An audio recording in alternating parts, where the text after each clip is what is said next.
आज हम लोग जा रहे हैं, we are going to discuss now solid state. आज हम लोग सॉलिड स्टेट से स्टार्ट करेंगे, जो कि तुम्हारे 12th स्टैंडर्ड का फर्स्ट चैप्टर है। अभी ये जो चैप्टर है या फिर ये जो चैप्टर है, ये चैप्टर जो है तुम्हारा फिजिकल केमिस्ट्री से आता है। अभी ये कैसे चैप्टर्स होते हैं ना, सॉलिड स्टेट ले लो, तुम सॉल्यूशन ले लो, तुम आयोनिक इक्विलिब्रियम ले लो, केमिकल काइनेटिक्स ले लो, ये सारे जो चैप्टर्स रहते हैं ना, ये थोड़े से ना बहुत ईजी चैप्टर्स रहते हैं। ईजी चैप्टर्स रहते हैं मतलब क्या, यहाँ पे क्या मिलेगा तुमको, थोड़ा सा थियरी लगाना पड़ेगा, फिर उसके बाद में तुम थोड़ा सा उसमें क्या करोगे मालूम है क्या, कि डेरिवेशंस आ जाएगा, फिर डेरिवेशन से उसको तुमको कुछ फॉर्मूला मिलेगा, वो फॉर्मूला के बेसिस पे तुमको सम्स मिलेंगे और वो सम्स तुमको सॉल्व करने हैं। इसी के लिए जो फिजिकल केमिस्ट्री के चैप्टर्स होते हैं थोड़े बहुत ईजी होते हैं, उसमें भी ये तुम्हारा फर्स्ट चैप्टर जो है solid state, this is quite easy chapter. अच्छा, तुमको तो स्टेट्स ऑफ मैटर के बारे में पढ़ा रहेगा 11th स्टैंडर्ड में, शायद से 10th चैप्टर था तुम्हारा स्टेट्स ऑफ मैटर में, जिसमें तुमने पढ़े होंगे कि सॉलिड स्टेट क्या होता है, लिक्विड स्टेट क्या होता है और गैसियस स्टेट क्या होता है। ये 3 स्टेट होते हैं, बराबर है। ओके, अब इन तीनों में डिफरेंस क्या है, तो we are having so much differences in, ये तीनों स्टेट में बहुत सारे अलग अलग डिफरेंसेस आते हैं। डिफरेंसेस आते हैं मतलब क्या मैम, जैसे मैंने अगर बोला सॉलिड स्टेट के बारे में, तो सॉलिड स्टेट मतलब होता क्या है, मेरे पास एटम्स रहेंगे, अगर वो एटम एक दूसरे के बहुत पास में हैं, एक दूसरे के बहुत पास में हैं, अब ये क्या हो सकता है, ये एटम भी हो सकता है, ये मॉलिक्यूल भी हो सकता है। तो यहाँ पे मैं ऐसा बोलना चाहूँगी कि if intermolecular distance between atoms और मॉलिक्यूल अगर कम है तो वो क्या हो जाता है, हमारा सॉलिड हो जाता है। और वही थोड़ा सा ज़्यादा हो जाएगा, लिक्विड हो जाएगा। और बहुत ज़्यादा अगर दोनों मॉलिक्यूल के बीच में है डिफरेंस, तो उसको क्या बोलेंगे हम लोग, गैसियस स्टेट बोलेंगे। अभी इसके बाद में एक उसमें आता है कि इंटरमॉलिक्यूलर डिस्टेंस, जैसे बोला वैसे ही ये दोनों मॉलिक्यूल एक दूसरे के पास में है तो इनको कोई पकड़ने वाला फोर्स है, जिनको बोला जाता है इंटरमॉलिक्यूलर फोर्स ऑफ अट्रैक्शन। तो इसके बेसिस पे भी हम लोग सॉलिड को या फिर लिक्विड को या फिर गैस को कैसे डिफाइन कर सकते हैं, अगर मेरे पास दो एटम्स है, अगर मेरे पास दो मॉलिक्यूल है और वो एक दूसरे के पास है, मतलब उनका इंटरमॉलिक्यूलर डिस्टेंस क्या है, कम। अब इंटरमॉलिक्यूलर डिस्टेंस कम होने की वजह से वो पास पास में है, and due to that intermolecular force of attraction क्या है वहां पे, ज्यादा है, तो ऐसे लोगों को क्या बोला जाता है, सॉलिड। वही चीज अगर मैं लिक्विड में जाऊंगी तो सॉलिड में कुछ ऐसे था, लिक्विड में थोड़ा सा दूर हो जाएगा, थोड़ा सा दूर हो जाएगा मतलब क्या हुआ, इंटरमॉलिक्यूलर डिस्टेंस बढ़ गया है और इंटरमॉलिक्यूलर फोर्स ऑफ अट्रैक्शन कम हो चुका है। वही चीज अगर मैं गैसियस स्टेट में जाऊंगी तो गैसियस स्टेट में क्या होगा, पूरे गैसियस के मॉलिक्यूल ऐसे कंटिन्यूसली घूम रहे हैं, मतलब क्या, ये मॉलिक्यूल और ये मॉलिक्यूल, इनके बीच में जो इंटरमॉलिक्यूलर डिस्टेंस है वो बहुत ज़्यादा है और intermolecular force of attraction negligible amount में है। तो हम लोग ने स्टेट्स ऑफ मैटर में देखा होगा, ये देखा था कि सॉलिड स्टेट में क्या होता है, लिक्विड स्टेट में होता है गैस। अब मैं जो बीच में बोल रही हूँ तुम्हारे पास कि इंटरमॉलिक्यूलर डिस्टेंस है, इंटरमॉलिक्यूलर फोर्सेस है, तो ये जो इंटरमॉलिक्यूलर फोर्सेस के बारे में हम लोग ने स्टेट्स ऑफ मैटर में डिफाइन किया था। डाइपोल डाइपोल इंटरेक्शन होता है हमारे पास, आयन डाइपोल इंटरेक्शन होता है, हाइड्रोजन बॉन्डिंग होता है, induce dipole movement, induce ion dipole interaction होता है, इस तरीके के अलग, van der Waals force of attraction होता है, इस तरीके के अलग अलग इंटरमॉलिक्यूलर फोर्सेस ऑफ अट्रैक्शन होते हैं। फिर उसी चैप्टर में हम लोग ने आगे गैसियस के बारे में पढ़े थे और लिक्विड का थोड़ा सा पार्ट था vapour pressure and viscosity and all. और सॉलिड के बारे में जो पढ़ रहे हैं हम लोग 12th स्टैंडर्ड में, सॉलिड स्टेट करके चैप्टर है, उसमें पूरा का पूरा सॉलिड के बारे में पढ़ेंगे। तो अभी हम लोग क्या स्टार्ट करने जा रहे हैं, अभी हम लोग स्टार्ट करने जा रहे हैं हमारा chapter that is solid state, which is तुम्हारा 12th स्टैंडर्ड का फर्स्ट चैप्टर है। अब यहाँ पे हम देखेंगे कि हो क्या रहा है, जैसे अभी हम लोग ने बोला कि सॉलिड स्टेट क्या होता है। सॉलिड स्टेट अगर मैं इसका डेफिनेशन करूंगी तो जिनके पास जो मॉलिक्यूल होते हैं, जिनके पास प्रॉपर डेफिनेट शेप होता है, साइज होता है, वॉल्यूम होता है, उनको क्या बोला जाएगा, सॉलिड बोला जाएगा। क्या बोला जाएगा उनको, सॉलिड बोला जाएगा। तो मैं ऐसे बोलूँ, the state of matter, state of matter which possesses या फिर which has rigidity and definite shape size and definite volume, इनको क्या बोला जाएगा? सॉलिड। अच्छा, जैसे फॉर एग्जांपल मैं बोलूँ कि ये मेरे पास रिमोट है, ये रिमोट सॉलिड स्टेट में है कि लिक्विड स्टेट में है? सॉलिड स्टेट में। ये एक रिजिड है ना, ये क्या है? रिजिड मॉलिक्यूल है, एक रिजिड मैटर है। तो जिनके पास रिजिडिटी होती है प्लस इसका शेप चेंज हो रहा है क्या? मैं ऐसे ऐसे कर रही हूँ, उसका शेप चेंज हो रहा है क्या? नहीं, इसका मतलब इसके पास शेप है, साइज है और इसका वॉल्यूम भी क्या है? फिक्स है। ऐसे लोगों को क्या बोला जाता है? सॉलिड। ये तो हमारा बचपन वाला डिफरेंस है, तो इतना तो तुमको पता होना चाहिए। लिक्विड रिजिड नहीं रहते हैं। लिक्विड के बारे में, लिक्विड का ना ही डेफिनेट शेप रहता है ना ही साइज रहता है, हाँ, बट उनको वॉल्यूम रहेगा। अगर मैं बोल रही हूँ 10 ml लिक्विड है मेरे पास, ऐसा नहीं है कि 10 ml वाले लिक्विड को जैसे मेरे पास थम्सअप है, थम्सअप का बॉटल मेरा छोटा वाला बॉटल है जिसमें 250 ml थम्सअप आ रहा है, वही सेम थम्सअप अगर मैंने आधे लीटर वाले बॉटल में खाली किया तो ऐसा नहीं कि उसका वॉल्यूम चेंज होएगा, वो 250 का 250 ही रहेगा। आधे लीटर में 250 भरा हुआ रहेगा, 250 खाली रहेगा। तो लिक्विड के केसेस में क्या होता है? लिक्विड के केसेस में तुम्हारा वॉल्यूम चेंज हो जाएगा क्या? नहीं, वहां पे सिर्फ क्या हो जाएगा, तुमको वो आधे लीटर वाले बॉटल में वो जो थम्स अप वो कम दिखने लगेगा, मतलब साइज या फिर शेप में क्या हो जाएगा, उसके चेंज आ जाएगा, बट उसके वॉल्यूम में चेंज नहीं होता। बट ये जो चीज है ये गैस के साथ नहीं होती है। गैस कैसे रहता है? गैस को जितना वॉल्यूम मिला उतना ऑक्यूपाई कर लेता है, तो मैं गैस को क्या बोल सकती हूँ? ना ही उसको शेप है, ना ही उसको साइज है और ना ही उसको वॉल्यूम है।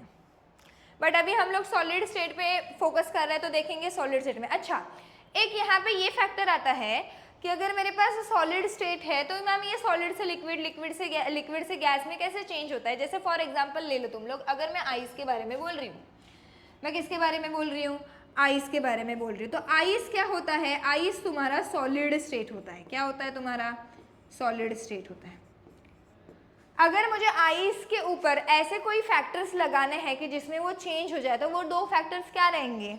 तो सबसे पहला तुम्हारा वहां पे फैक्टर आता है कि टेम्परेचर। जैसे फॉर एग्जांपल जब मेरा आइस फ्रिज के अंदर था तो 0 डिग्री सेल्सियस या फिर उससे कम टेम्परेचर था। जैसे ही मैं उसको फ्रिज से बाहर निकाल के यहाँ पे ला दी, मैंने कुछ अलग किया ही नहीं, मैंने सिर्फ फ्रिज से बाहर निकाल के यहाँ पे लाया, वो पिघल गया। क्यों पिघल गया? वो 0 डिग्री से लेके डायरेक्टली वो 25, 27 what ever is the room temperature वहां पे आ गया। मतलब वहां पे क्या हुआ? अचानक से टेम्परेचर में चेंज आया।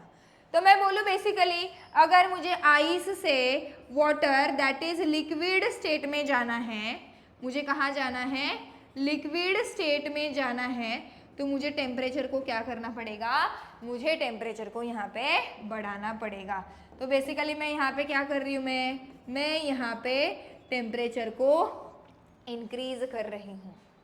अच्छा, अभी मैंने क्या किया? वो पानी पूरा पिघल गया था।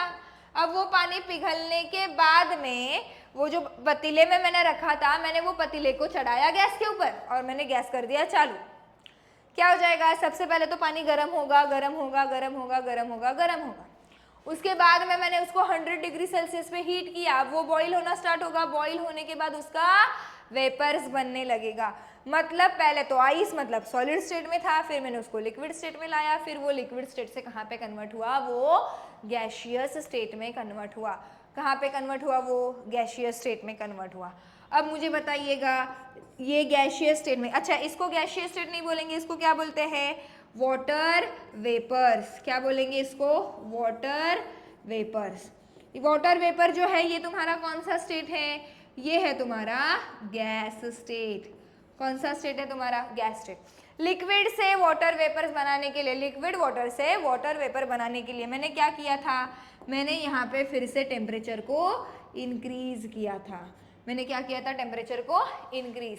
तो बेसिकली मैं ऐसे बोलूँ, मुझे आइस से लिक्विड वाटर में जाना है, लिक्विड से गैसियस स्टेट में जाना है, तो मुझे टेम्परेचर को क्या करना पड़ेगा? मुझे टेम्परेचर को इंक्रीज करना पड़ेगा। क्या करना पड़ेगा? मुझे टेम्परेचर को इंक्रीज करना पड़ेगा। अभी सुनिएगा, यही चीज मैंने क्या किया? अभी गर्म पतीला था, उसमें पानी गर्म किया था, वेपर्स बना था। अब मैं क्या कर दूंगी? उसके ऊपर एक ढक्कन लगा दूंगी। मैंने ढक्कन लगा दिया, गैस नीचे से बंद कर दिया। मैंने क्या कर दिया? ढक्कन लगा दिया, गैस नीचे से बंद कर दिया। मतलब बेसिकली मैंने क्या किया? जो टेम्परेचर बढ़ाया था वो मैंने टेम्परेचर कम किया। अब क्या होगा? धीरे धीरे धीरे वो फिर से रूम टेम्परेचर आ जाएगा, रूम टेम्परेचर पे आ जाएगा। मतलब मैंने क्या किया यहाँ पे, मैंने यहाँ पे फिर से टेम्परेचर को कम किया। अच्छा, मैंने ऊपर, अगर मैं ओपन लगती तो वो वाटर वेपर्स जो है वो हवा में चले जाते, तो मुझे जो ऑब्जर्वेशन चाहिए वो मुझे मिलता ही नहीं। तो मैंने क्या किया, उसके ऊपर ढक्कन रख दिया। अब क्या हो जाएगा, जो वाटर वेपर जा रहे थे वो लिड के साथ टकराएंगे, लिड के साथ टकराएंगे, वहां पे लगेंगे और फिर वो क्या करेंगे, वाटर बन के नीचे आएंगे। ड्रॉपलेट, छोटा छोटा वाटर ड्रॉपलेट दिखता है कि नहीं, तुम ढक्कन अगर ओपन करोगे तो वो क्या हो गया, वो लिक्विड स्टेट में नीचे आ गया। मतलब अगर यही चीज, सेम चीज, यही चीज उल्टे डायरेक्शन में जा रहा है, वाटर वेपर से अगर लिक्विड वाटर बन रहा है, तो यहाँ पे मुझे क्या करना पड़ा, यहाँ पे मुझे टेम्परेचर को कम करना पड़ा। क्या करना पड़ा, टेम्परेचर को कम। अब मैंने क्या किया, उसको कम किया था, जो पतीले में पानी था वो तो था ही, जो वेपर स्टेट में गया था वो भी, वो ढक्कन की वजह से फिर से लिक्विड स्टेट में आ गया। अब मैं क्या करूंगी, जैसे ही पतीला मेरे रूम टेम्परेचर पे आ जाएगा, मैं उसको फिर से फ्रिज में रख दी। अब क्या हो जाएगा, फ्रीज में रखने के बाद थोड़ी देर बाद उसका क्या बनेगा, आइस। मतलब अब मैं क्या कर रही हूँ, मैं एग्जैक्टली जैसे आगे गई थी वैसे ही उल्टे डायरेक्शन में जा रही हूँ। वाटर वेपर से पहले मैंने लिक्विड वाटर बनाया, अब लिक्विड वाटर को मैंने रख दिया फ्रिज में, फ्रिज में रख दिया। इसका मतलब मैं क्या कर रही हूँ, जो भी मेरा रूम टेम्परेचर था, what ever is the temperature, 25 degree Celsius, 27 degree Celsius, 28 degree Celsius, इस पे से मैंने लाया कहाँ पे, 0 पे। अब मेरा क्या बनेगा, फ्रिज में आइस बनेगा। क्या बनेगा मेरा, आइस बनेगा। तो यहाँ पे क्या हुआ, ये यहाँ पे आइस से फिर से, सॉरी लिक्विड से ये कौन से स्टेट में आया, आइस। बट ये करने के लिए मुझे फिर से क्या करना पड़ा था, मुझे यहाँ पे टेम्परेचर को डिक्रीज करना पड़ा। क्या करना पड़ा, मुझे टेम्परेचर को डिक्रीज करना पड़ा। तो सबसे पहले अगर सॉलिड से लिक्विड स्टेट में जाना है, या फिर लिक्विड से गैसियस स्टेट में जाना है, या फिर मुझे वही चीज़ उल्टे डायरेक्शन में करना है, गैस से लिक्विड, लिक्विड से सॉलिड, तो यहाँ पे मुझे क्या करना पड़ता है, सबसे पहला फैक्टर है कि मैं वहाँ पे टेम्परेचर को अप्लाई कर सकती हूँ। मैं टेम्परेचर को बढ़ाऊंगी तो वो सॉलिड से लिक्विड में आएगा, और टेम्परेचर को बढ़ाऊंगी तो लिक्विड से गैस स्टेट में आएगा।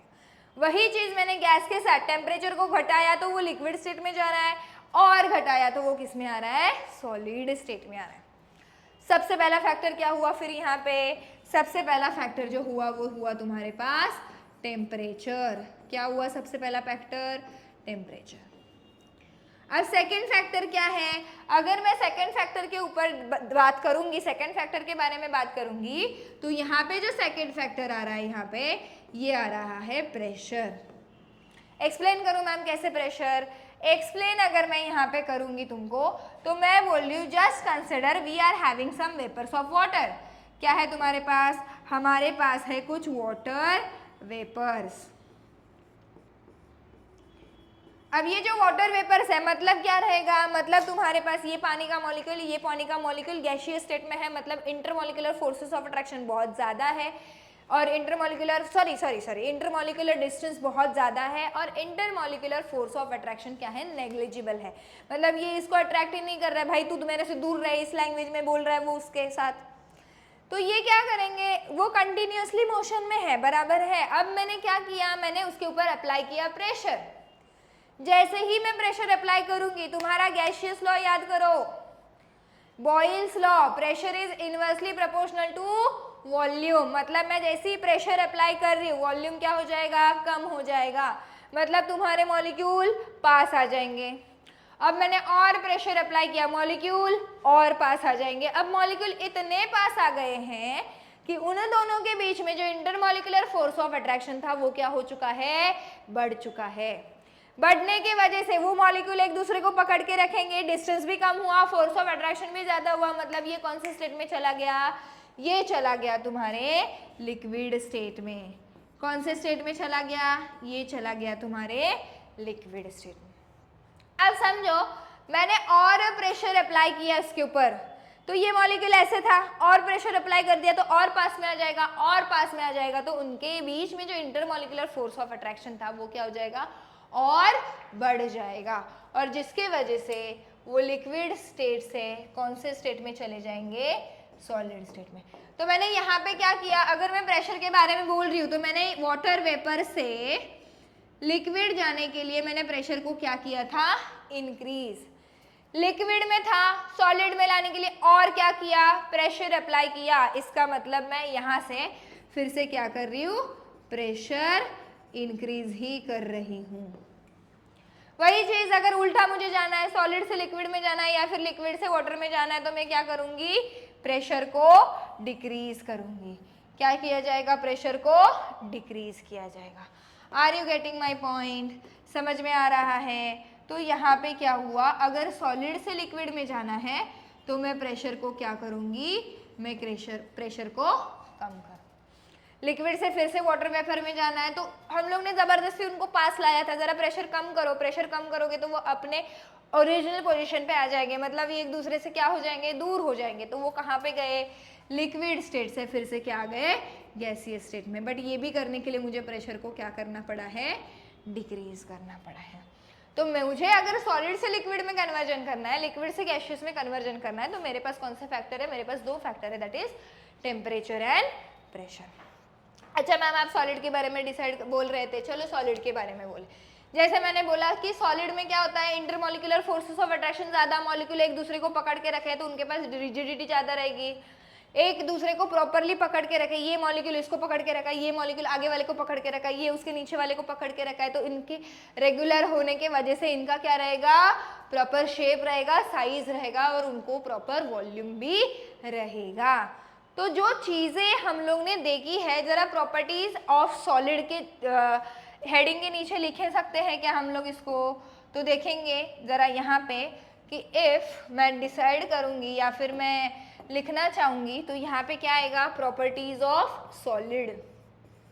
क्या आएगा यहाँ पे, अगर पॉइंट मैं करना चाहूँगी तो प्रॉपर्टीज ऑफ सॉलिड क्या है, क्या क्या पढ़ा हम लोग ने प्रॉपर्टीज ऑफ सॉलिड में। सबसे पहला तो हम लोग ने क्या बोले कि मॉलिक्यूल्स है ना, मॉलिक्यूल एक दूसरे के पास में है, मॉलिक्यूल एक दूसरे के पास में है मतलब उनके बीच में इंटरमॉलिक्यूलर या फिर inter atomic whatever is the molecule रहेगा तो मॉलिक्यूलर बोलोगे, एटॉमिक रहेगा तो व्हाटएवर इज द वर्ड। मैं बेसिकली बोलना चाहूँगी इंटरमॉलिक्यूलर। अगर मैं यहाँ पे बोल रही हूँ तो मैं यहाँ पे बोल सकती हूँ कि इनके बीच में इंटर मॉलिक्यूलर डिस्टेंस जो रहेगा वो क्या रहेगा, कम रहेगा। तो यहाँ पे लिखूँ मैं ऐसे कुछ, less inter molecular distance between two atoms और मॉलिक्यूल।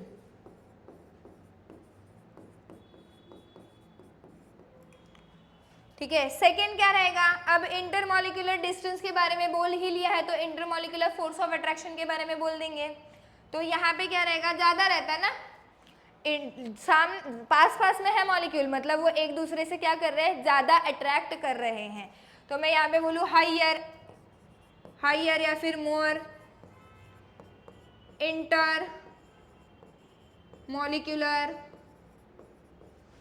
Forces of attraction.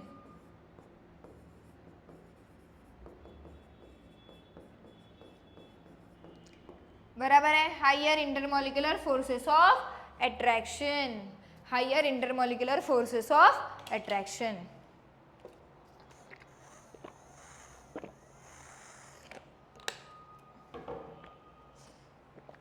अच्छा अगर मैं ऐसा बोल रही हूँ यहाँ पे, अच्छा अगर मैं ऐसा बोल रही हूँ यहाँ पे कि ये मॉलिक्यूल है मैम, इसके बाजू में बैठा है, ये इसके बाजू में बैठा है, ये इसके बाजू में बैठा है, मतलब इनके डिस्टेंस कम है और फोर्स ऑफ अट्रैक्शन ज़्यादा है, तो मैं क्या करूँ, बोलूँ ऐसे कि इनमें जो पोजीशंस है वो पोजीशन प्रॉपरली ऑक्यूपाइड है मैम, इनके जो पोजीशंस है वो क्या है, प्रॉपरली ऑक्यूपाइड है।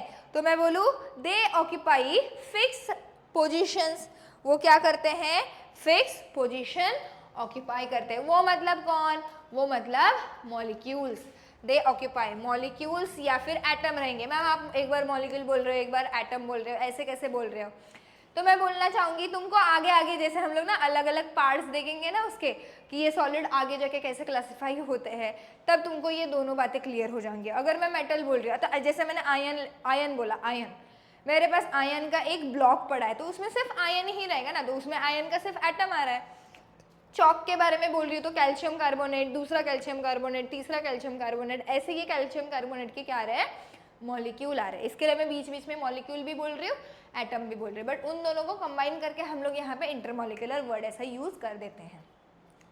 तो अगर मैं एटम के बारे में बात कर रही हूँ तो एटम्स बोलूंगी मैं, एटम्स और मॉलिक्यूल, ये क्या करेंगे, एटम्स और मॉलिक्यूल ऑक्यूपाई फिक्स्ड पोजीशन, क्या करते हैं वो, फिक्स्ड पोजीशन ऑक्यूपाई करते हैं, क्योंकि वो हिल ही नहीं सकते। लिक्विड में कैसा थोड़ा तो फ्लूइडिटी रहता है, तो ये क्या हो जाता है, थोड़ा बहुत कभी कभी ये मॉलिक्यूल आगे आ जाएगा, ये पीछे, ये नीचे, ये सरक जाएगा, बट सॉलिड में ऐसे नहीं होगा। गैसियस में तो कंटिन्यूअसली मोशन क्या होते रहता है तुम्हारा, चेंज ही होते रहता है।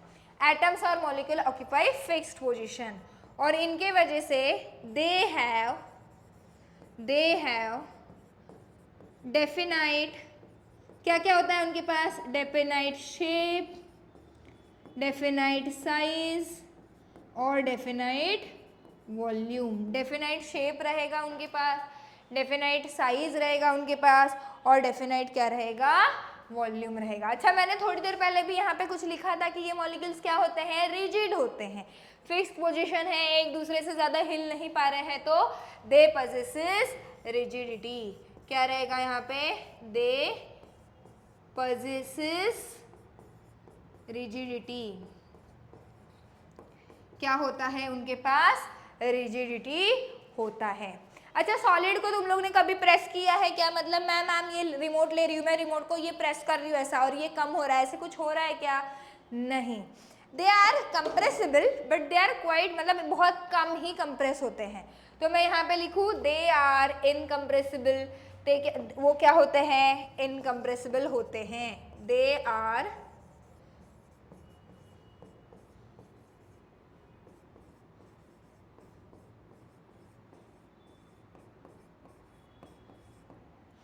वो क्या होते हैं, इनकम्प्रेसिबल होते हैं।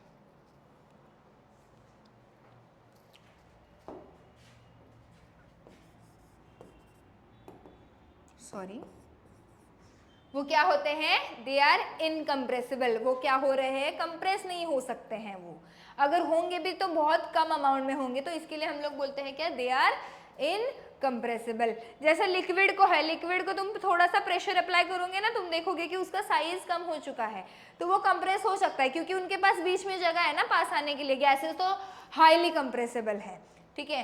और इनके पास में देखो, इनके पास में कैसा रहता है, मॉलिक्यूल बहुत पैकली पैक्ड है, इसके लिए इनका डेंसिटी भी क्या हो जाता है, हाई डेंसिटी हो जाता है। तो दे हैव हाई डेंसिटी, इनके पास डेंसिटी भी क्या होता है, हाई होता है।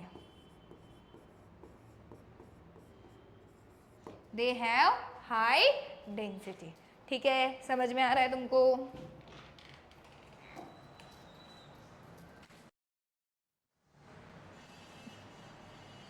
अयो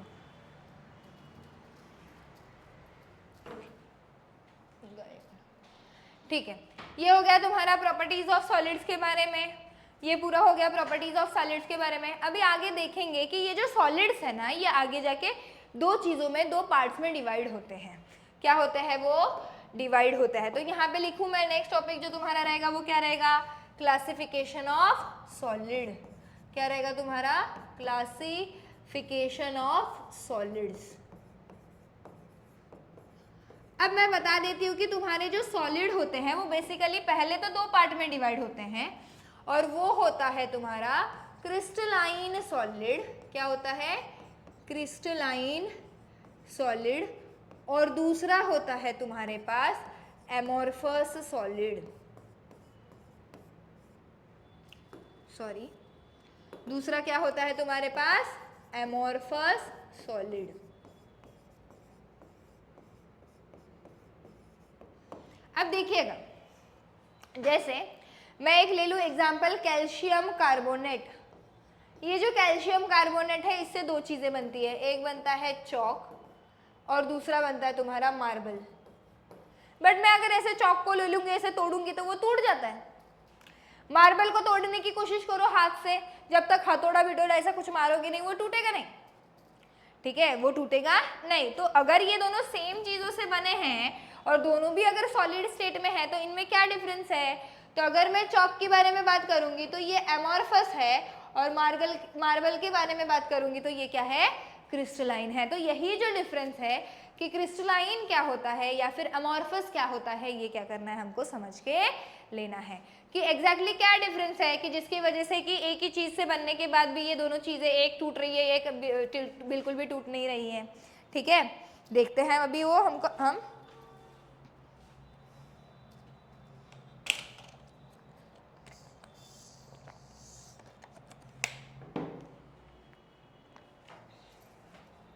देखो डिफरेंस बिटवीन हम लोग थोड़ा सा पहले समझ लेते हैं, फिर लिखने की कोशिश करेंगे।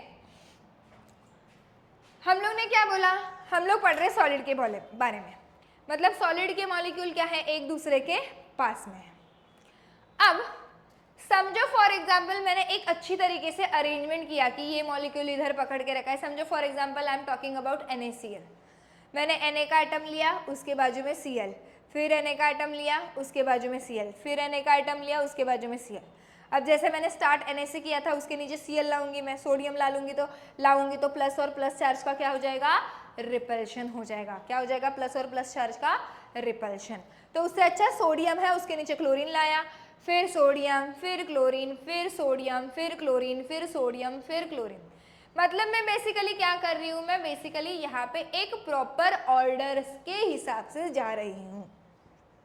तो इस टाइप का जो अरेंजमेंट होता है कि जहाँ पे तुम्हारे जो भी आयन्स है, जैसे अगर ये NaCl की मैं बात करूँगी तो NaCl मेरा आता है आयोनिक सॉलिड। मतलब यहाँ पे क्या है? यहाँ पे मैंने बना दिया Na प्लस, ये सोडियम है, ये सोडियम है, ये सोडियम है। अब मैं यहाँ पे बना रही हूँ, ये सोडियम है, ये सोडियम है। समझो मैं 3 लेयर बना रही हूँ। यहाँ पे कितने लेयर बना रही हूँ मैं? यहाँ पे 3 लेयर बना रही हूँ। ये भी सोडियम है, फिर आ गया यहाँ पे सोडियम, सोडियम, सोडियम। अब इसके बाजू में लगा दो क्लोरीन। NaCl के बारे में बात कर रहे हैं ना, तो यहाँ पे आ गया क्लोरीन, यहाँ पे आ गया क्लोरीन, यहाँ पे आ गया क्लोरीन, ये क्लोरीन यहाँ पे। समझे अभी क्या बोल रही थी मैं थोड़ी देर पहले कि Na प्लस के नीचे Na प्लस लाऊंगी तो प्लस और प्लस क्या हो जाएगा? रिपल्शन। इसके लिए क्या आया यहाँ पे? Cl minus. यहाँ पे आया Cl माइनस, यहाँ पे आया Cl माइनस, ये Cl माइनस, ये Cl माइनस, ये Cl माइनस, बराबर है? ठीक है। क्या बता रहे थे हम लोग बता रहे थे कि क्रिस्टलाइन सॉलिड क्या होता है। तो क्रिस्टलाइन सॉलिड में ये जो एटम्स रहेंगे, कंस्टिट्यूएंट एटम, मतलब कंस्टिट्यूएंट का मतलब होता है जिससे वो बना है। जैसे NaCl किससे बना होगा? Na प्लस Cl माइनस से। KCl किससे बना होगा? K प्लस Cl माइनस से। तो जिससे वो चीज बनी है, डायमंड किससे बना होगा? डायमंड बना होगा सारा का सारा कार्बन से। आयन किससे बना होगा? आयन बना होगा कि Fe के एटम्स है। कंस्टिट्यूएंट पार्टिकल्स जो भी है उनका अगर तुम देखोगे तो रेगुलर एंड ऑर्डर अरेंजमेंट रहता है। और अगर इनका मैं रेगुलर अरेंजमेंट तो देख रही हूँ, बट इनका रेंज भी क्या हो रहा है? लंबा लंबा जा रहा है। तो क्रिस्टलाइन सॉलिड में कंस्टिट्यूएंट पार्टिकल का रेगुलर ऑर्डर अरेंजमेंट रहता है फॉर दी लॉन्ग रेंज। मतलब दूर दूर तक अगर देखोगे तो you will get Na plus Cl minus, Na plus Cl minus, Na plus Cl minus. इस हिसाब से वो चलते रहते हैं। बट वही चीज अगर मैं एमॉर्फस के बारे में जाऊंगी, एमॉर्फस के बारे में मतलब जैसे एग्जांपल ले लो ग्लास ले लो, रबर ले लो तुम्हारा, ठीक है। अगर मैं रबर के बारे में बता रही हूँ यहाँ पे, तो ये रबर का अगर एक मॉलिक्यूल यहाँ पे है, दूसरा यहाँ पे रहेगा, तीसरा यहाँ पे रहेगा, फिर बीच में से एक मॉलिक्यूल गायब रहेगा, फिर ऐसे रहेंगे। फिर इसके बाद में अगर देखा तो यहाँ पे कुछ मॉलिक्यूल्स ऐसे रहेंगे, फिर बीच में से गायब रहेंगे, फिर एक जैसा बनाएंगे। मतलब इनका भी रेगुलर अरेंजमेंट है, बट इनका जो रेगुलर अरेंजमेंट है वो लॉन्ग रेंज तक नहीं है। थोड़ा जाएंगे, फिर बीच में गायब हो जाएंगे, फिर थोड़ा जाएंगे, फिर बीच में गायब हो जाएंगे। तो इनका जो रेगुलर अरेंजमेंट है वो लॉन्ग रेंज के लिए नहीं चलता है।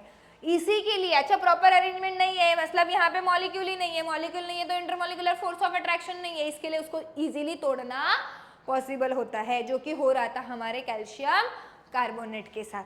कैल्शियम कार्बोनेट का जो क्रिस्टलाइन स्ट्रक्चर था उसमें एक के बाजू में एक के बाजू में मॉलिक्यूल अरेंज होते जा रहे।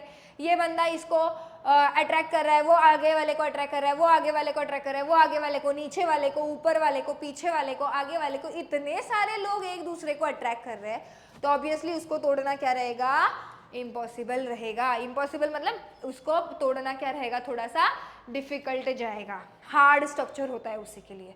बट मैं एमॉर्फस के बारे में बोलूंगी, चौक तो सॉलिड स्टेट में ही है बट वो क्यों टूट रहा है, बिकॉज उसमें इस टाइप का अरेंजमेंट है।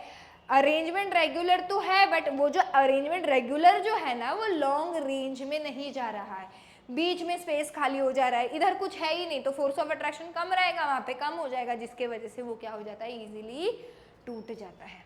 तो क्रिस्टलाइन का सबसे पहला तो पॉइंट क्या हुआ कि कंस्टिट्यूएंट एटम जो भी है, constituent atom has regular arrangement over the long range. Over the long range क्या रहेगा उसका, कंस्टिट्यूएंट एटम का रेंज चलता जाएगा। एमॉर्फस में क्या रहेगा, they have regular arrangement but for the short range.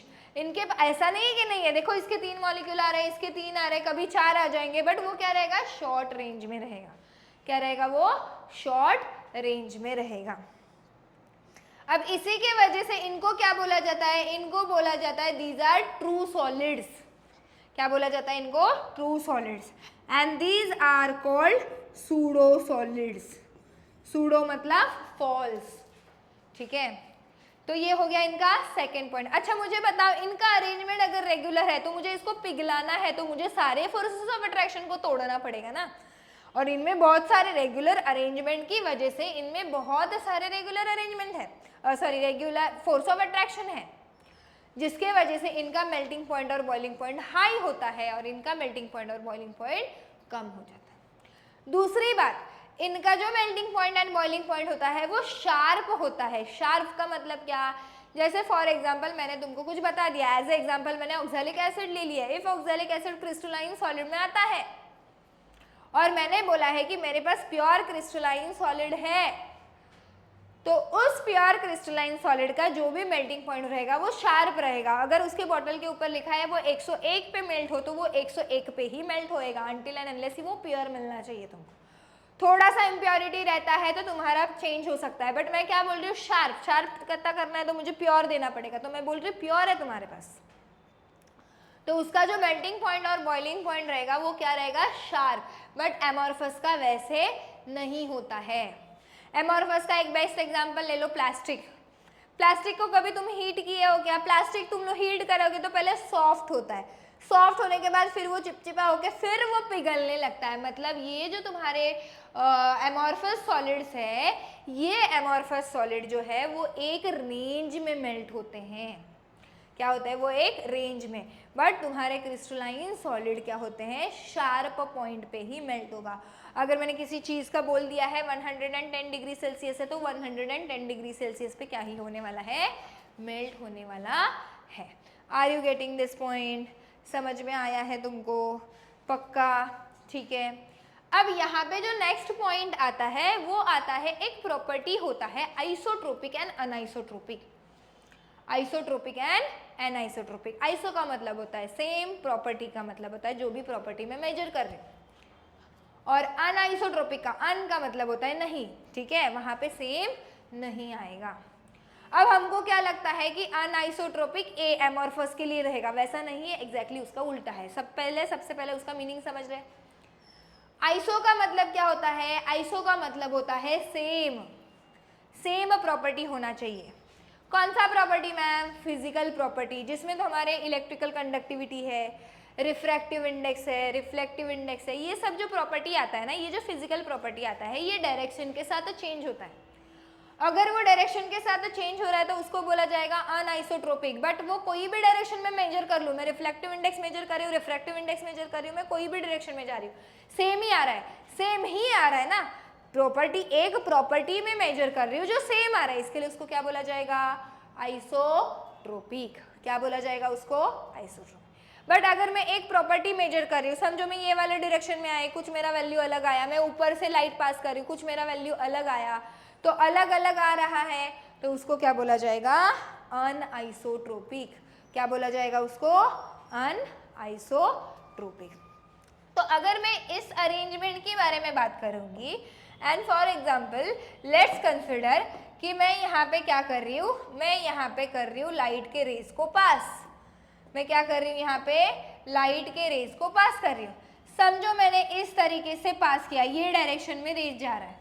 अगर तुम ये डायरेक्शन में कहीं से भी जाओ, पहले वाले रो से जाओ, सेकेंड वाले रो से जाओ, या फिर थर्ड वाले रो से जाओ, लाइट जा रहा है, तो अगर तुम देखोगे तो मुझे दोनों भी आयंस मिल रहे हैं, कटायन भी मिल रहा है वहां पे और एनायन भी मिल रहा है। Na प्लस आ रहा है, Cl माइनस, Na प्लस आ रहा है, Cl माइनस, इधर भी वही चीज है, Cl minus Na plus, Cl minus Na plus, इधर भी वही चीज है। मतलब यहाँ पे जो वैल्यू आएगा कुछ एक वैल्यू आएगा। समझो फॉर एग्जाम्पल मैंने ऊपर से लाइट को पास किया है ऐसे डायरेक्टली, फिर भी मेरा वैल्यू वैसे ही आएगा, सेम ही। क्यों? यहाँ पे भी क्या एग्जिस्ट कर रहा है, Na plus Cl minus, Na plus Cl minus, Na plus Cl minus. अब मैंने डायरेक्शन को चेंज किया, मैंने थोड़ा सा टेढ़ा करके कुछ एंगल में लाइट को इसके ऊपर डाल दिया। अब इस एंगल में जा रहा है, तो इस एंगल में देखो सारे के सारे सिर्फ और सिर्फ Cl का लाइन आ रहा है। अब इसका रिफ्रैक्टिव इंडेक्स चेंज होगा, क्योंकि पहले कौन आ रहा था, Na प्लस आ रहा था, Cl minus, Na plus Cl minus, cation भी आ रहा था, अनायन भी आ रहा था, कटायन भी आ रहा था, अनायन भी आ रहा था। इस डायरेक्शन में जाओ, इस डायरेक्शन में जाओ। अब मैंने थोड़ा सा टेढ़ा कर दिया, जब मैंने थोड़ा सा टेढ़ा कर दिया तब मैंने देखा कि इस लाइन में से सिर्फ क्लोरीन क्लोरीन क्लोरीन जा रहा है, इसके वजह से इसका वैल्यू क्या आ रहा है, अलग आ रहा है, सोडियम है ही नहीं बीच में। अब मैंने थोड़ा सा और एंगल को चेंज किया, अब मैंने क्या देखा कि सारे सोडियम आ रहे हैं, मतलब मेरा वैल्यू कुछ और आ रहा है। तो इसका मतलब अगर मैं डायरेक्शन को चेंज कर रही हूँ तो each and every direction I am getting different different value. Same physical properties का डायरेक्शन चेंज होने पे अगर तुमको वैल्यू अलग अलग आ रहा है, अलग अलग आ रहा है, सेम नहीं आ रहा है, इसको बोला जाता है एनआइसोट्रोपिक। क्या बोला जाता है? एनआइसोट्रोपिक। बट वही चीज अगर मैं यहाँ पे जाऊंगी तो यहाँ पे तो रेगुलर अरेंजमेंट है ही नहीं, तो मैंने यहाँ से पास किया तो भी सेम चीजें पास हो रही है, यहाँ से पास किया तो भी सेम ही चीजें पास हो रही है। मतलब ये कैसे हो गया, समझो फॉर एग्जाम्पल तुम जा रहे हो पिकनिक में, पिकनिक में जा रहे तो हम लोग क्या बोलते हैं, मैम बोलते हैं कि गर्ल्स गर्ल्स ये वाले बस में रहेंगे, बॉयज़ अलग बस में रहेंगे। तो वहाँ पे क्या होगा, गर्ल्स के बस में समझो फॉर एग्जांपल तुम्हारे को डीजे बीजे का थोड़ा सा कम आवाज़ सुनाई देगा, बट मतलब जो शोर हो रहा है वो थोड़ा सा तुमको कम सुनाई देगा एज कम्पेयर टू बॉयज़। क्यों? क्योंकि उसमें सारे गर्ल्स हैं, इसमें सारे बॉयज़ हैं। बट वही चीज़ मैं अगर दोनों को मिक्स कर दूंगी तो मुझे कुछ समझ में ही नहीं आएगा। दोनों मतलब सारे बसेस में आवाज़ सेम हो रहा है because equal number of girls and equal number of boys है। तो क्या हो रहा है, और मैं आइडेंटिफाई भी नहीं कर सकती, अरे ये गर्ल का नहीं, मतलब ये इस बस में सारे गर्ल्स है ही नहीं, तो मैं बता ही नहीं सकती कि ये गर्ल इस पर्टिकुलर बस को बिलोंग कर रही है। वो तो कहीं पे भी जा सकती हूँ, क्योंकि वो वाले बस में क्या हो गया, गर्ल्स और बॉयज़ क्या हो गए, एक साथ आ गए। तो मुझे देखने में दिख रहा है, पहले अगर मैं समझो फॉर एग्जांपल मैं एकदम प्रॉपरली अरेंजमेंट कर रही हूँ, पिकनिक में मैं जा रही हूँ, मैं एक प्रॉपर अरेंजमेंट कर रही हूँ कि ये बस में सिर्फ गर्ल्स जाएंगे, ये बस में सिर्फ बॉयज़ जाएंगे, तो मैं बता सकती हूँ कि 1 से लेके 10 में सारे के सारे गर्ल्स है, 10 से लेके 20 में सारे के सारे बॉयज़ है। तो मैं प्रॉपरली आइडेंटिफाई कर सकती हूँ, हाँ हाँ इधर गर्ल्स बैठी हैं, हाँ हाँ इधर बॉयज़ बैठे हैं करके, या फिर हम लोग कोई हॉल में हैं। बट वही चीज़ अगर, और मुझे मतलब अलग दिखाई भी देगा कि हाँ सारे के सारे गर्ल्स हैं, सारे के सारे बॉयज़ हैं। बट वही चीज़ अगर मैंने सबको मिक्स कर दिया तो मुझे कुछ सारी डायरेक्शन से वो लोग सेम ही नज़र आ रहे हैं, इधर भी गर्ल्स अरे बॉयज़ भी है, इधर भी बैठे गर्ल्स बॉयज़ मिक्स बैठे हैं, तो सब जगह से मुझे सेम वाइब आएगा, सेम ही हो रहा है ना, मैं गर्ल्स को आइडेंटिफाई कर रही हूँ अलग से, बॉयज़ को आइडेंटिफाई कर रही हूँ, तो इसके लिए क्या रहेगा, सेम ही है सारे डायरेक्शन से, तो ये रहेगा आइसोट्रोपिक। वही अलग अलग अरेंजमेंट रहता है तो मैं बोलूँगी हाँ ये गर्ल्स बैठे हैं, ये बॉयज़ है, फिर गर्ल्स का लाइन बन रहा है, फिर बॉयज़ का बन रहा है, तो मैं आइडेंटिफाई कर रही हूँ अलग अलग डायरेक्शन से, मेरे को अलग अलग दिख रहे हैं, यहाँ से सिर्फ गर्ल्स दिख रहे हैं, यहाँ पे आऊँगी तो बॉयज़ दिख रहे हैं, तो अलग अलग डायरेक्शन में अलग अलग लोग दिख रहे हैं, इसके लिए ये क्या हो जाएगा, एन आइसोट्रोपिक। तो हम लोग ने 4 पॉइंट पढ़े हैं। 5th पॉइंट क्या होगा, 5th पॉइंट मतलब पॉइंट नहीं होता है वो, एज ए एग्जाम्पल, जैसे इसमें एग्जाम्पल ले लिया मैंने, हमारे पास बनता क्या है, NaCl बनेगा, KCl बनेगा, ठीक है, जिंक सल्फाइड बनेगा, और इसमें एग्जाम्पल तुम्हारे क्या आएंगे, इसमें रबर ग्लास एक्चुअली अगर तुम लोग इनके बारे में देखोगे कि amorphous solid, so they are super cooled liquid.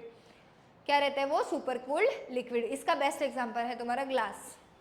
तुम अगर ग्लास देखोगे, नया नया ग्लास है तो वो प्रॉपर उस वो जो बाजू वाला लोखंड का हिस्सा रहता है, फ्रेम रहता है, उसमें वो प्रॉपरली बैठा रहता है। बट वही चीज़ को 10 साल होने दो, 12 साल होने दो, 15 साल होने दो, उसको हिला के देखो तुम, नीचे वाला पोर्शन प्रॉपरली हिलेगा नहीं, बट ऊपर वाला पोर्शन हिलता है। क्यों हिलता है? क्योंकि वो सुपर कूल्ड लिक्विड है। लिक्विड कैसे? ग्रेविटी के वजह से नीचे आता है, फ्लो होता है इन डाउनवर्ड डायरेक्शन। तो ऊपर वाला पतला हो जाता है हिस्सा और नीचे वाला हिस्सा क्या हो जाता है? मोटा होता है। तो these are super cooled liquid and इनको क्या बोला जाता है? Pseudo solids. क्या बोला जाता है इनको?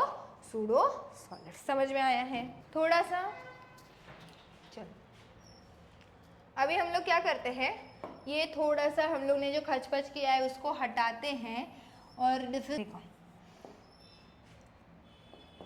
क्या करना है हमको, difference between crystalline solid and amorphous solid.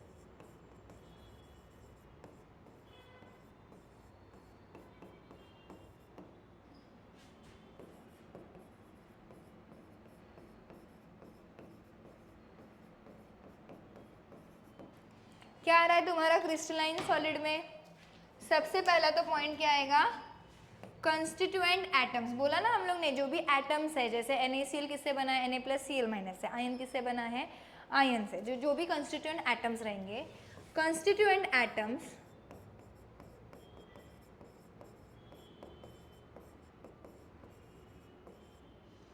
Has regular arrangement, constituent atoms has regular arrangement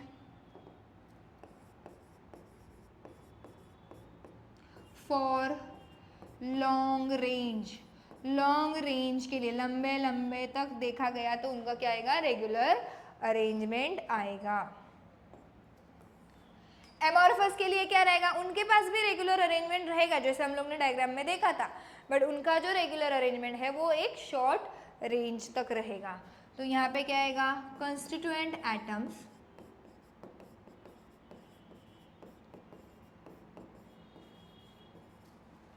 has regular arrangement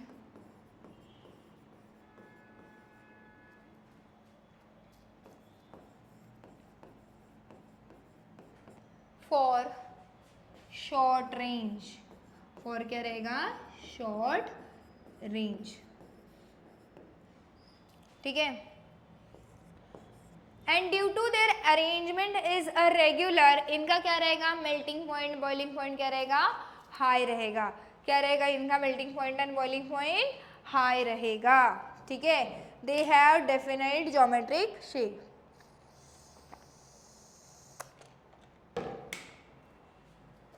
क्या रहेगा? हाई रहेगा। और क्या रहेगा? मैंने बोला था they have sharp melting point. Crystalline solids have sharp melting point.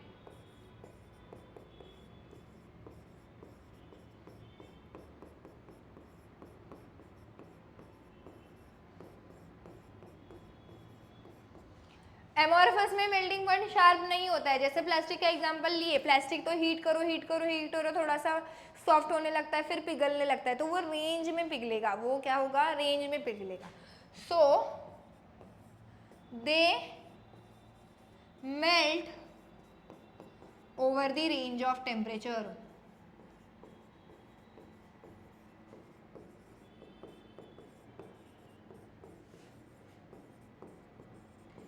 उसके बाद में हम लोग ने बोला था कि उनका अरेंजमेंट प्रॉपर है, उनको डेफिनेट शेप है, साइज है, दोनों को रहता है, but still they crystalline solids called true solid. क्या बोलते हैं इनको? True solid. और ये क्या है? These are pseudo solids.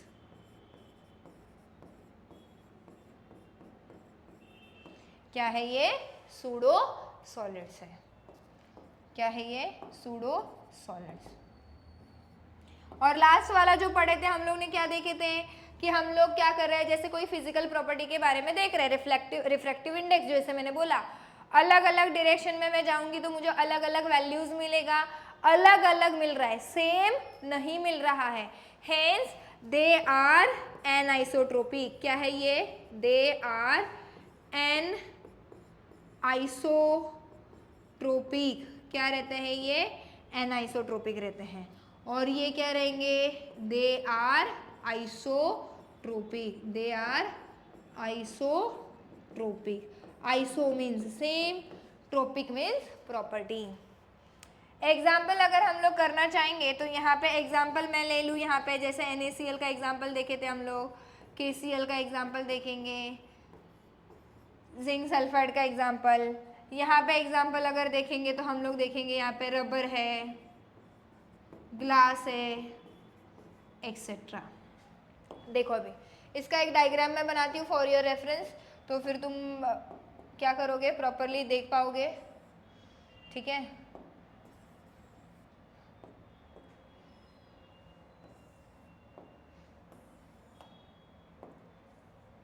यहाँ पे जैसे हम लोग ने थोड़ी देर पहले बनाए थे वो डायग्राम बनाते हैं।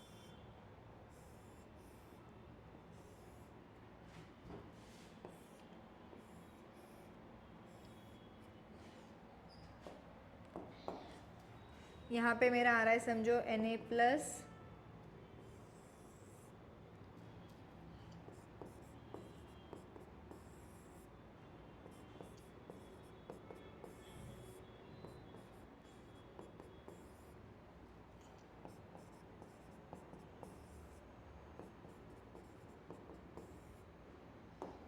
और आएगा Cl-।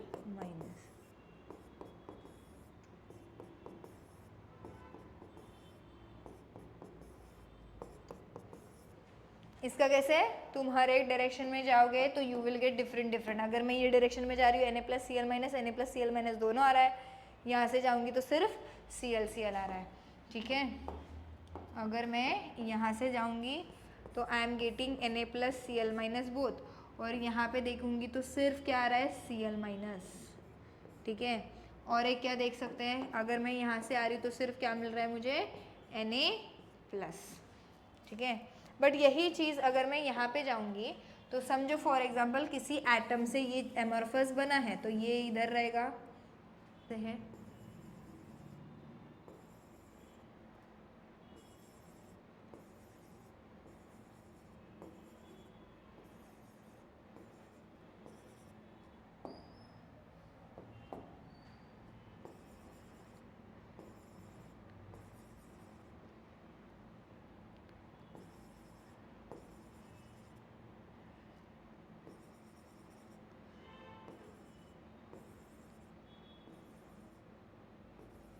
देखो अभी यहाँ पे मैं देख रही हूँ बराबर ना। अभी मैं अगर यहाँ से प्रॉपर्टी को देखना चाहूँगी तो मैं इस डायरेक्शन में जा रही हूँ तो दोनों भी आ रहे हैं मॉलिक्यूल्स। ये डायरेक्शन में जाऊँगी तो दोनों मॉलिक्यूल्स आएंगे, ये वाले डायरेक्शन में जाऊँगी तो दोनों मॉलिक्यूल्स आ रहे हैं। मतलब यहाँ पे मैं हर जगह से जाऊँगी तो I am getting all the molecules. अगर सारे मॉलिक्यूल्स आ रहे हैं, सारे एटम्स आ रहे हैं, तो यहाँ पे मेरा जो भी प्रॉपर्टी आने वाला है वो क्या आने वाला है? Same. Hence they are isotropic and they are anisotropic. अभी यहाँ से जो आगे है हम लोग जो पढ़ने वाले हैं, हम लोग वो सारा का सारा चीज़ें सिर्फ क्रिस्टलाइन सॉलिड के बारे में पढ़ेंगे। इसके आगे हम लोग देखेंगे कि तुम्हारे जो क्रिस्टलाइन सॉलिड्स होते हैं वो किस किस में डिवाइड होते हैं। क्या देखने वाले हैं हम लोग? तुम्हारे जो क्रिस्टलाइन सॉलिड होते हैं वो आगे कैसे डिवाइड होते हैं, देखिएगा।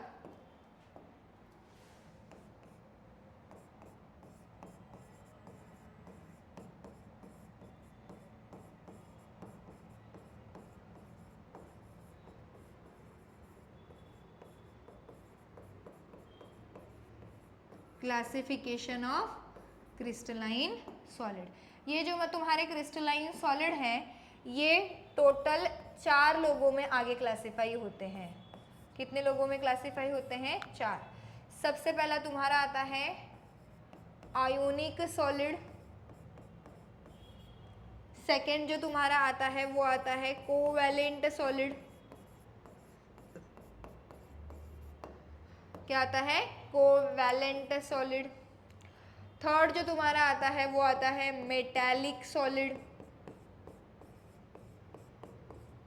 और फोर्थ जो तुम्हारा आता है वो आता है मॉलिक्यूलर सॉलिड। अभी वन बाय वन हम लोग जाके डिसाइड नहीं, अभी क्या करते हैं, वन बाय वन हम लोग जाके डिस्कस करते हैं कि तुम्हारा कौन कौन सा रहेगा, कैसे कैसे सॉलिड क्या क्या बिहेव करेगा।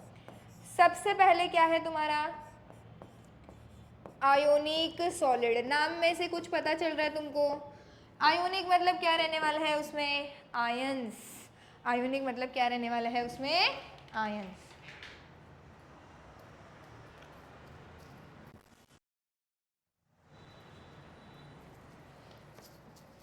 देखो क्या सबसे पहले डिस्कस करेंगे हम लोग आयोनिक सॉलिड। नाम से ही पता चल रहा है आयोनिक मतलब क्या रहेगा, उसमें आयंस रहेंगे। तो can I say that constituent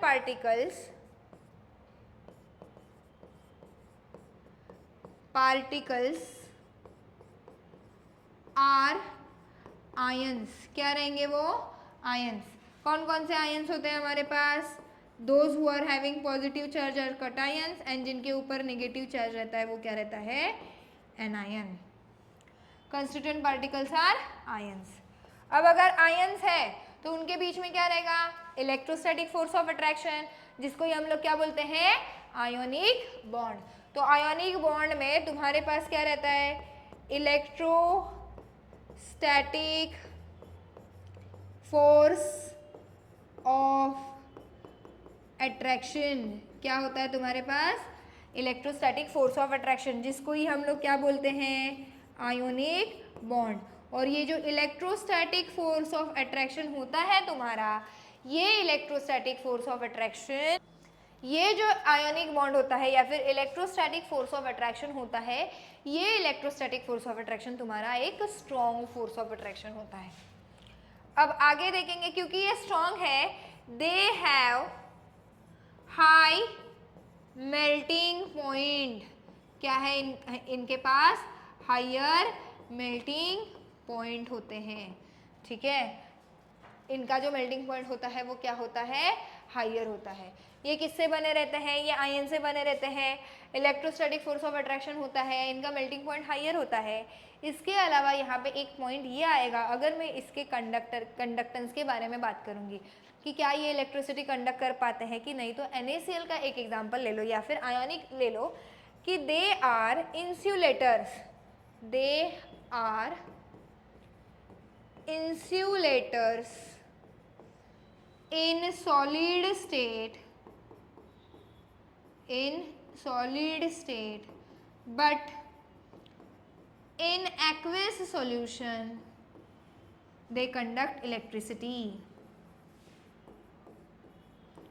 They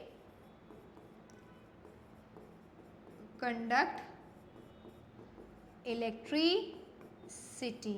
मतलब यहाँ पे क्या होता है, NaCl जब सॉलिड स्टेट में है तो Na के बाजू में Cl, Na के बाजू में Cl, इस तरीके से रहता है। तो उसके आयंस एक दूसरे के बाजू में रहते हैं, अट्रैक्टेड रहते हैं एक दूसरे के, प्लस और माइनस अपोजिट चार्ज की वजह से। तो इसी के लिए जब सॉलिड स्टेट में रहते हैं वो इलेक्ट्रिसिटी कंडक्ट नहीं कर पाते हैं। बट वही चीज़ जो है अगर मैं इनको पानी में डाल दूंगी, तो तुमको तो पता है NaCl एक अच्छा इलेक्ट्रोलाइट होता है, वो पानी में ही जाते ही उसके आयंस में टूट जाता है, Na प्लस और Cn माइनस में। और ये जो आयंस है they can easily carry electricity, और इसी के लिए ये पानी में जाने के बाद क्या करते हैं? इलेक्ट्रिसिटी को कंडक्ट करते हैं। इसका एग्जाम्पल अगर फिर से हम लोग बात करेंगे तो इसका एग्जाम्पल फिर से क्या आएगा तुम्हारा?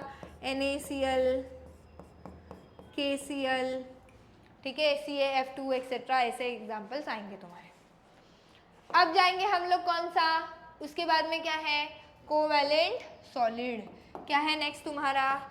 Covalent solid.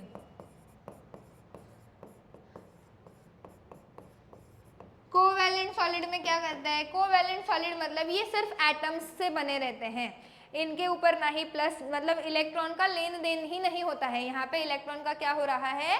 शेयरिंग हो रहा है। तो यहाँ पे लिखूं मैं constituent atoms, constituent particles are atoms. क्या होते हैं? एटम्स। जैसे इनमें आयोनिक बॉन्ड है, इनमें क्या रहेगा? They possesses covalent bond मतलब bond due to sharing of electron. ठीक है, अब तीसरा क्या रहेगा, they are also have high melting point and boiling point, जैसे मेल्टिंग पॉइंट, जैसे मैं डायमंड के बारे में बोलूँगी उतना उसका तो 3000 में है मेल्टिंग पॉइंट। ठीक है, तो इनका भी मेल्टिंग पॉइंट क्या होता है, हाई होता है।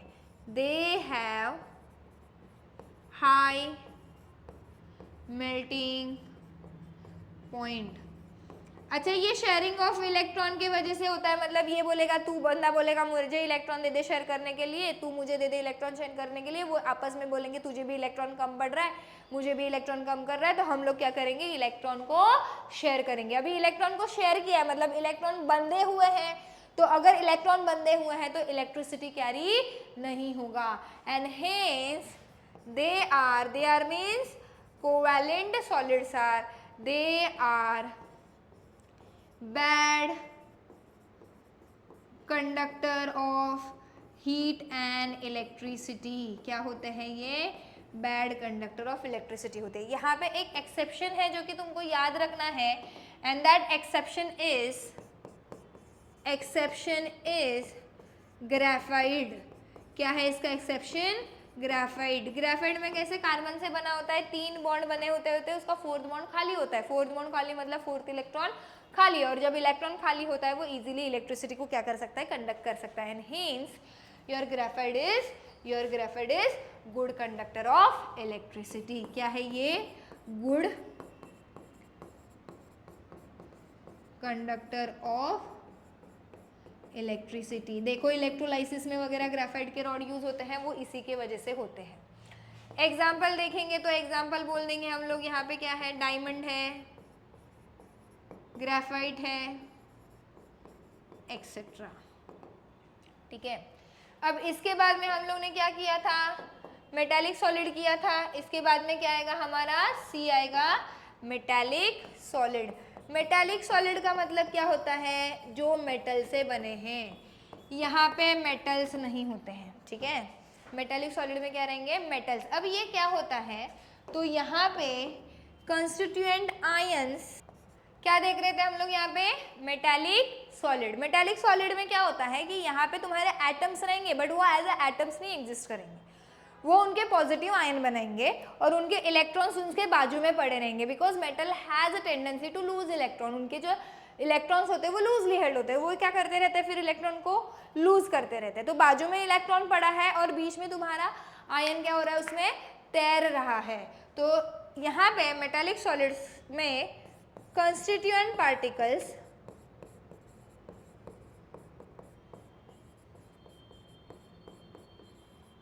are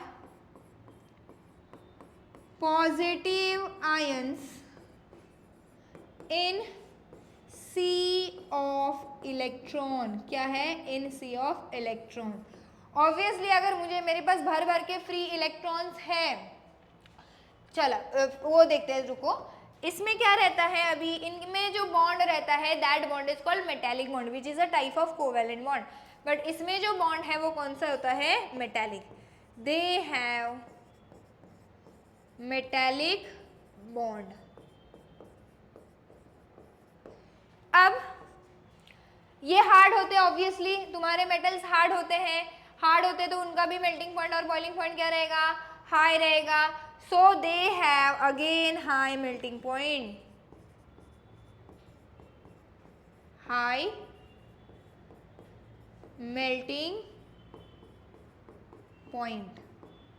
अब सुनिएगा, नेक्स्ट जो है वो क्या है,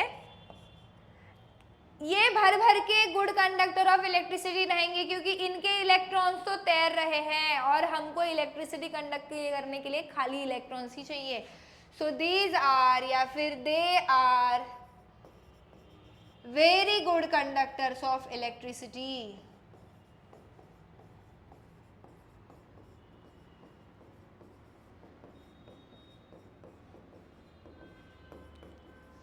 समझो, मैं यहाँ पे आयन के बारे में बात कर रही हूँ, तो ये आयन कुछ इस तरीके से पड़ा रहेगा, ये ब्लॉक है, बराबर है, और इसमें ये जो आयंस के पार्टिकल्स है, ये Fe2+, Fe3+ इस फॉर्मेट में पड़े रहेंगे।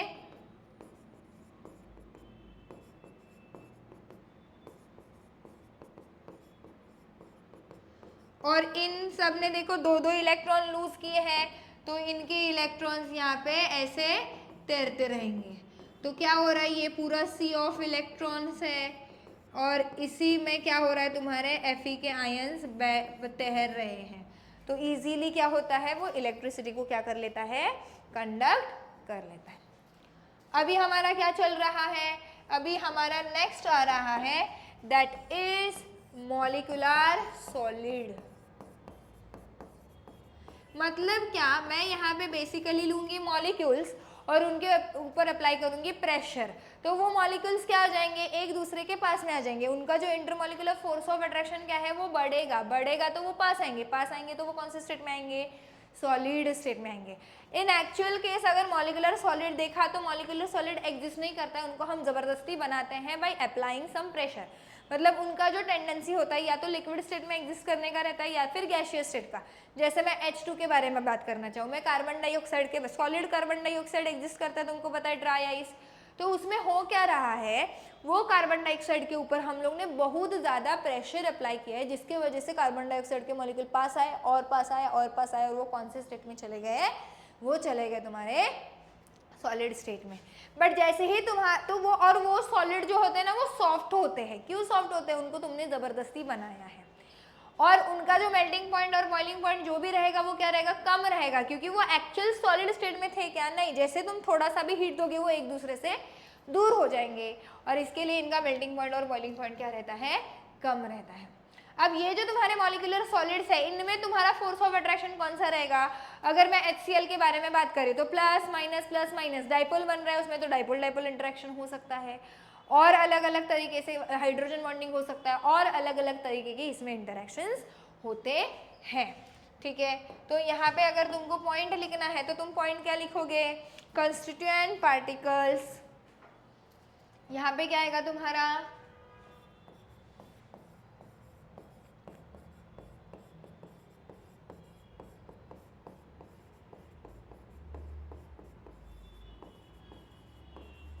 मॉलिक्यूल रहेंगे इनके पास में जो फोर्सेस ऑफ अट्रैक्शन रहेंगे वो कौन कौन से रहेंगे, अलग अलग टाइप के इंटरेक्शन दे हैव।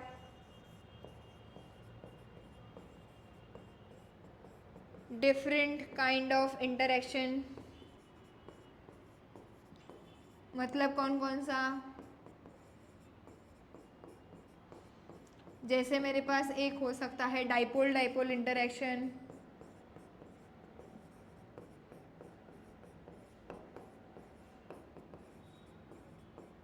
अगर मैं सिर्फ मोनो एटॉमिक गैसेस के बारे में, जैसे तुम्हारा ग्रुप नंबर 18 का हीलियम नियॉन आर्गन के बारे में देखूंगी, तो उनके पास क्या रहेगा, they have London dispersion forces, that is van der Waals forces.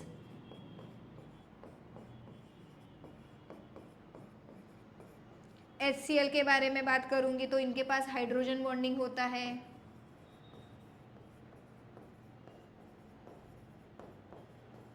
अच्छा, ये सॉलिड थे क्या, नहीं ना, इनको तुमने जबरदस्ती सॉलिड बनाया था by applying pressure.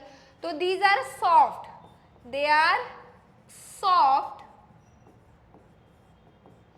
And have less या फिर लो मेल्टिंग पॉइंट। थोड़ा भी हीट करोगे तो आप अपनी अपनी असलियत पे आ जाएंगे, गैस स्टेट में चले जाएंगे। मेल्टिंग पॉइंट वो क्या है, हाँ, लो मेल्टिंग पॉइंट है। अच्छा, ऑब्वियसली इनको तुमने अगर जबरदस्ती बनाया है तो वो तो गुड कंडक्टर इलेक्ट्रिसिटी कभी नहीं हो सकते, so they are bad conductor of heat and electricity.